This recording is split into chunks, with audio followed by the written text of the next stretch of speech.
সোমবারে শিব পুজো কেন করা হয়? আপনারা কি জানেন সোমবারে কেন শিব পূজা করা হয়? যদি না জেনে থাকেন তাহলে আপনারা সম্পূর্ণ ভিডিওটি দেখুন, জেনে যাবেন সব কথা।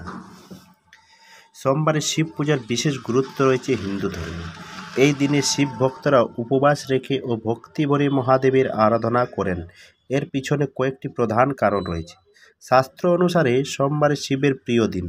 বিভিন্ন পুরাণ ও ধর্মগ্রন্থ অনুযায়ী সোমবার হলো ভগবান শিবের বিশেষ দিন। এই দিনে শিবের পূজা করলে তিনি সহজেই প্রসন্ন হন এবং ভক্তদের মনস্কামনা পূরণ করেন। চন্দ্র ও শিবের সংযোগ।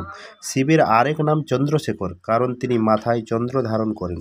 চন্দ্রের আধিপত্য গ্রহ হলো সোম, চাঁদ, তাই সোমবারের সাথে শিবের বিশেষ সম্পর্ক রয়েছে। এই দিনে শিবের পূজা করলে চন্দ্রদোষ দূর হয় এবং মানসিক শান্তি লাভ হয়। পার্বতী শিবকে স্বামীরূপে লাভের কাহিনী। হিন্দু পুরাণ মতে দেবী পার্বতী কঠোর তপস্যা করে সোমবার ব্রত পালন করেছিলেন, যার ফলে তিনি শিবকে স্বামী হিসাবে লাভ করেন। তাই অবিবাহিত মেয়েরা শুভ বিবাহের আশায় এই ব্রত পালন করেন। ভিডিওটা যদি ভালো লাগে তাহলে অবশ্যই সাবস্ক্রাইব করতে ভুলবেন না। নতুন নতুন কন্টেন্ট পেতে বেল আইকনে প্রেস করে দিন।